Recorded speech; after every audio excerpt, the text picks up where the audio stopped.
Today we are going to discuss about maxillary artery and its branches, how the different branches enters in different foramen and how it supplies to different organs. We'll see.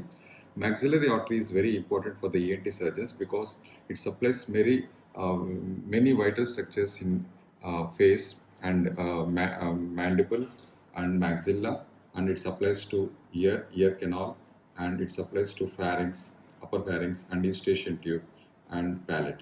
So these maxillary artery branches are very important for the ENT surgeons. So before going to the maxillary artery proper, let us discuss how it originates. Maxillary artery, before it coming, is a terminal branch of external carotid artery. So first we will see common carotid artery. Common carotid divides into external carotid and internal carotid at the level of upper border of thyroid cartilage. From where it travels, internal carotid travels through the carotid canal, deep inside the carotid canal, and enters into the intracranial cavity. And external carotid artery, it comes and it gives it two branches. Those are the terminal branches. Those are given off behind the mandible,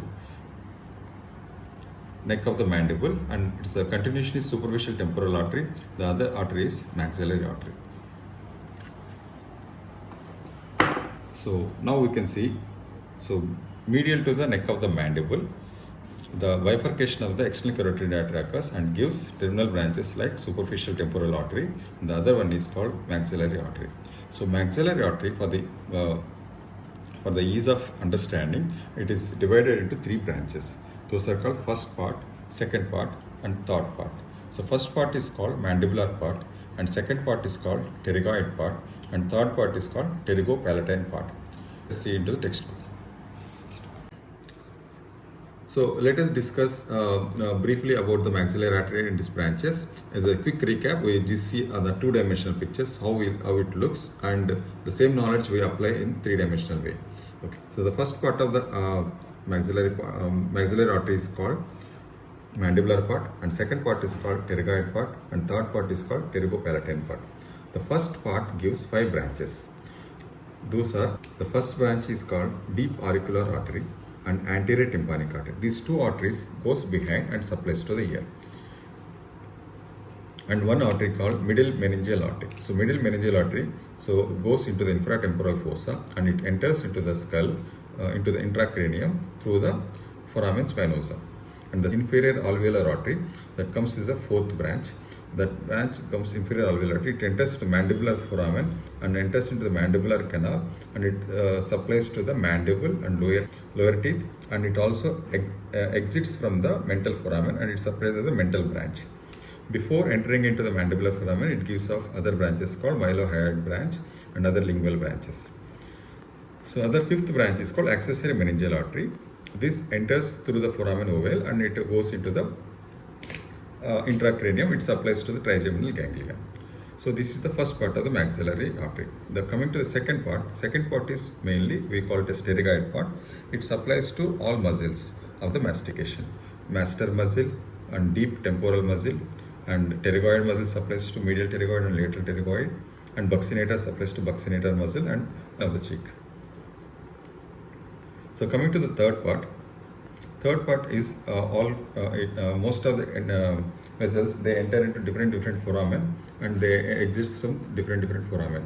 Okay. So first one is posterior superior alveolar artery. Just remember it. We will see on the skull how it exactly goes, where it goes.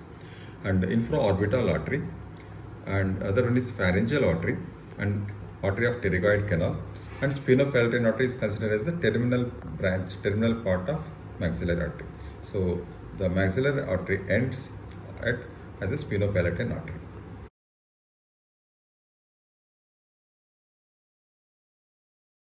So let us discuss about the first part of the maxillary artery. The first part of the maxillary artery, also called as mandibular part, it gives 5 branches. The first branch is called deep auricular artery. The second one is called anterior tympanic artery, and third one is called, you can see here, that is middle meningeal artery, and fourth one is called inferior alveolar artery. The fifth one is called accessory meningeal artery. Okay, so all these structures we can see endoscopically, and I'll just zoom it and explain to you properly. So before that, we'll just see the deep auricular artery. The deep auricular artery enters the external artery canal through the inferior floor of the external artery canal through either cartilage or bone.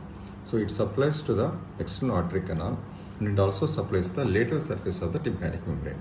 And coming to the anterior tympanic artery enters the ear canal here through petrotympanic fissure. So petrotympanic fissure, and it enters into middle ear, and it supplies to the middle ear and medial surface of the tympanic membrane. So now let us rotate the skull. So we see the infratemporal fossa. This region is called infratemporal fossa region. So if you see, there are two foramen we can see, that is called foramen spinosum, foramen ovale. Okay, so I will definitely explaining you on with endoscope also. Just let us have a brief idea about it. Foramen spinosum. This is called meningeal artery, middle meningeal artery. It goes and enters into the skull, and you can see in the middle cranial fossa. This is called middle meningeal artery. So middle meningeal artery gives two branches. Those are called frontal branch and posterior branches. So these branches, they supplies to the middle cranial fossa, dura of the middle cranial fossa. And this artery, the importance of this artery is this supplies to the region called pterion. So in case of head injuries, most of the times the injury to the pterion can occur, and it gives extradural hematoma. So this is very important. And coming to the fourth branch, that is called inferior alveolar artery. So this artery descends down, descends and comes forwards. And so let me show you on the mandible.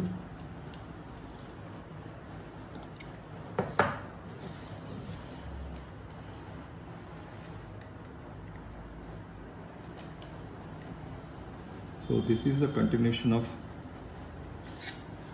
you can see the inferior alveolar artery.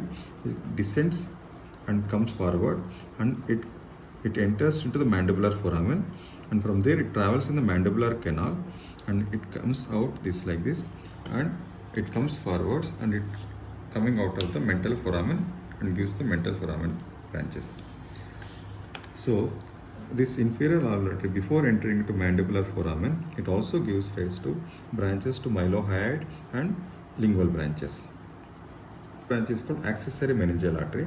So accessory meningeal artery traverses and enters into the foramen ovale. As we know, this is a acronym called MAIL. So the structures passing through the foramen ovale are mandibular nerve and accessory meningeal artery and lesser petrosal nerve and emissary vein. So this accessory meningeal artery enters into middle cranial fossa. So where we can see through the foramen ovale, accessory meningeal artery, it supplies to the trigeminal ganglion. So this is the Gesserian, this is place for Gesserian ganglion and trigeminal ganglion, and so this supplies to trigeminal ganglion mostly, and also supplies to some of the dura mater and meninges. So now this completes the first part of the maxillary artery. So let us closely discuss about the branches. So as I earlier told you, this is common carotid artery, external carotid artery and internal carotid artery. So now I will try to show you how external carotid artery enters into external artery canal. Internal carotid artery enters into carotid canal, and it passes through. Show you in calculator. So common carotid artery, internal carotid artery entering into carotid canal, and that we can see through the foramen lacerum. So as we know, the common carotid artery will not enter into foramen lacerum, it traverses through the foramen lacerum.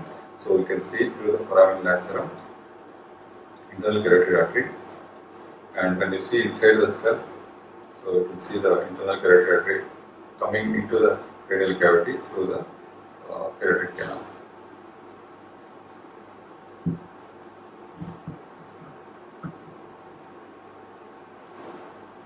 So as I told you, the maxillary artery has, first part gives two branches. That is called, first branch is called deep auricular artery. So you can see deep auricular artery here going into external artery canal and entering into the external artery canal through the floor of the A, floor of the external artery canal, and where you can see the other one is anterior tympanic artery that is going through the ear canal and middle ear through the petrotympanic fissure here. Petrotympanic fissure. So this is the temporomandibular joint location, and the other thing is you can see the. So if we go to the infratemporal fossa region, if we turn the skull like this, you can see the foramen ovale and foramen spinosum. The foramen ovale is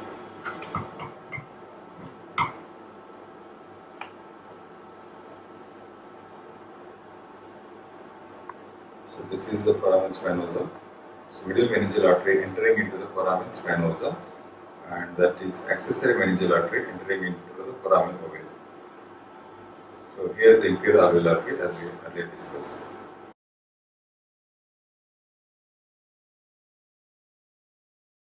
So let us discuss about the second part of the maxillary artery. So mainly the second part of the maxillary artery supplies to the soft tissues of the infratemporal fossa.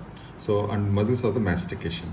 So there are four branches. Those are supplying to the muscles. So the branches are deep temporal artery.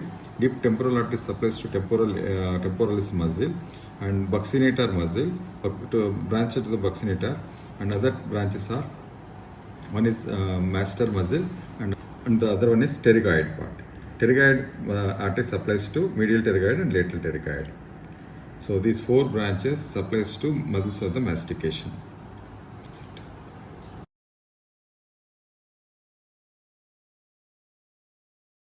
Let us discuss about the third part of the maxillary artery. Third part of the maxillary artery gives 5 branches. So these branches enter different foramen and exit different foramen, and it supplies to the upper part of the maxilla and pharynx. So let us discuss. Mainly this part is called pterygopalatine part because most of this part enters into pterygopalatine fissure. So the enlated structures here what you are seeing is pterygopalatine fissure. So this is behind the posterior wall of the maxilla, and anterior border formed by posterior border formed by pterygoid process, and what you are seeing is pterygopalatine fissure. And once you enter in pterygopalatine fissure, you are entering pterygopalatine fossa. So it gives 5 branches. Before the maxillary artery, before entering into pterygopalatine fissure and pterygopalatine fossa, it gives 2 branches. The first part is called posto-superior alveolar artery. The posto-superior alveolar artery enters through special foramen on the posterior wall of the maxilla, and it supplies and it enters and it crosses anteriorly, and it supplies to the maxillar, molar and premolar regions and the alveoli of teeth. Coming to the second branch, that is called infraorbital artery. So you can call this inferior orbital artery, infraorbital artery. Infraorbital artery enters through. So now we can see the enlightened structure here. So this is called infraorbital fissure. Infraorbital fissure. So it enters to the infraorbital fissure, and it traverses through the infraorbital groove and enters into infraorbital canal, and it comes out through the infraorbital foramen to supply the anterior part of the maxilla. So while coming from through the infraorbital groove and infraorbital canal, it gives 2 more branches, that is called medial superior alveolar artery and anterior superior alveolar artery. These 2 branches runs downwards and enters and supplies to the middle part of the maxilla and incisors and canine teeth of the maxilla. So coming to the third part,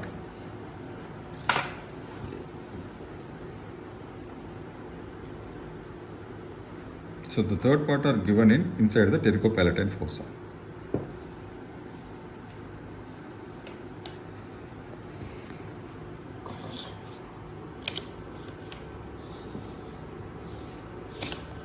So if you see here, so this is pterygopalatine fossa. So one branch is coming down, descending downwards in the greater palatine canal,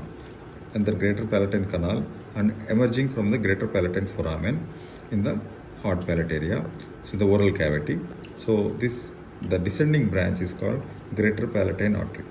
So greater palatine artery comes in the greater palatine canal and it emerges through the greater palatine foramen. Before emerging into greater palatine foramen, it also gives lesser palatine artery.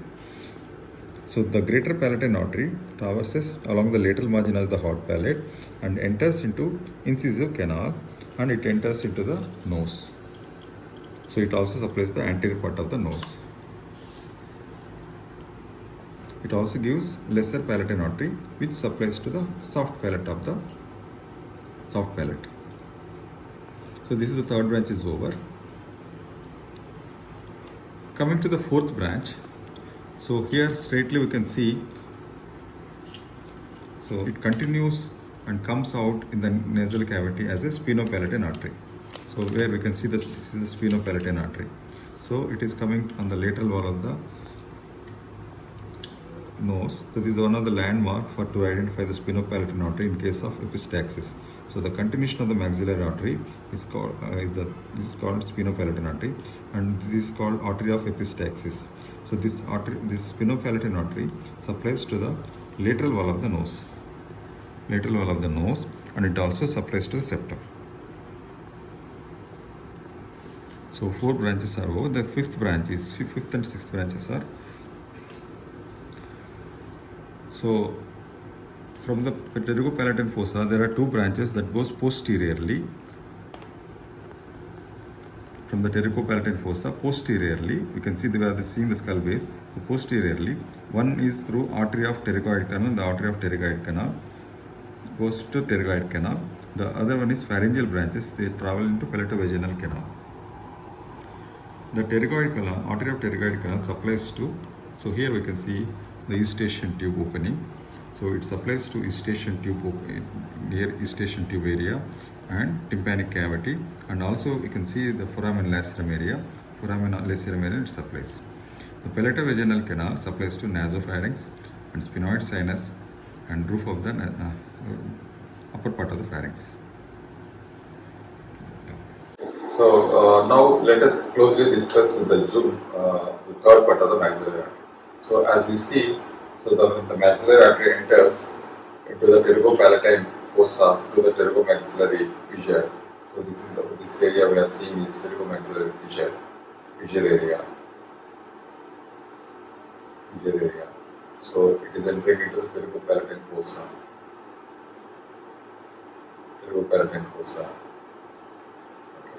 So before entering into pterygopalatine fossa, as I earlier told, it gives one posterior-superior alveolar artery.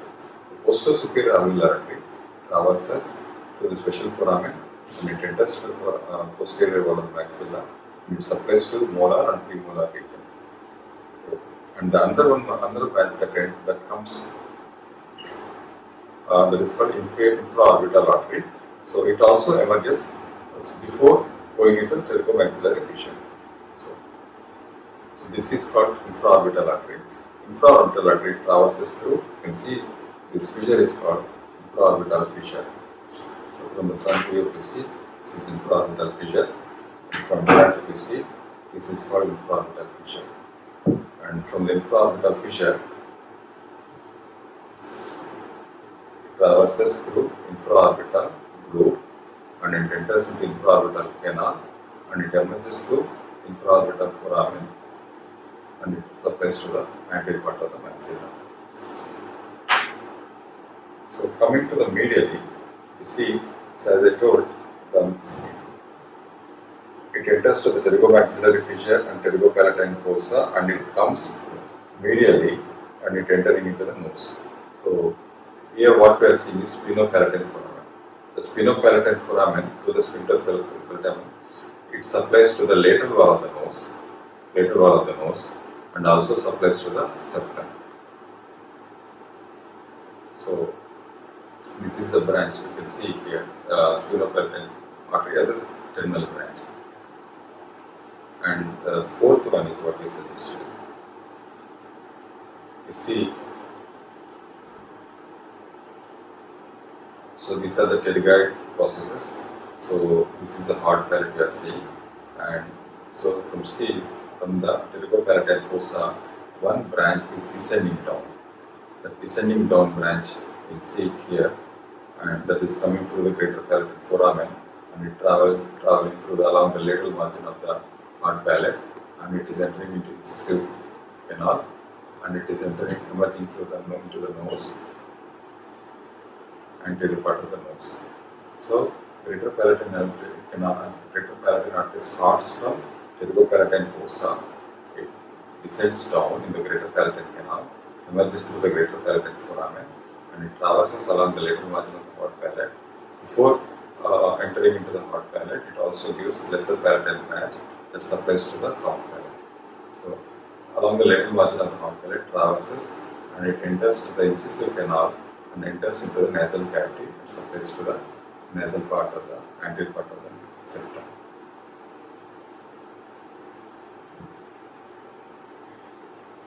So what we are seeing is pterygopalatine fossa, spinopalatine foramen, and anteriorly it is going into spinopalatine artery. And you see here there are two arteries that comes posteriorly also. The two branches that comes posteriorly are, see the skull here, skull. So spinopalatine foramen, pterygopalatine fossa. So anteriorly going spinopalatine artery, and posteriorly the branch is coming through. One branch, artery of pterygoid canal. So artery of pterygoid canal traverses along the roof of the nasopharynx. You can see here it goes towards the foramen lacerum area. So the artery of pterygoid canal supplies to foramen lacerum area, and it also is very nearby to eustachian tube. So eustachian tube, tympanic cavity. And there is one more pharyngeal branch that traverses through another canal inside the from the back of the pterygoid fossa, and it goes to palatovaginal canal. It supplies this pharyngeal artery traverses through palatovaginal canal and supplies to roof of the nasopharynx and eustachian tube area and sphenoid sinus. So now we can see clearly. So now you can see here spinopalatine artery, and so you can see the artery descending down is called greater palatine artery. And so if we go into maxillary sinus, so now you see nasal cavity. If you go into maxillary sinus posteriorly, so if you posterior wall of the maxillary sinus, if you open here, so you will enter into the maxillary infratemporal fossa and maxillary artery. In case of severe epistaxis, in case of juvenile nasoangiofibromas, before removing the tumor proper, so nowadays we remove this posterior wall of the maxilla and we ligate the maxillary artery here, and so that the bleeding will be stopped, so the tumor will be removed very easily.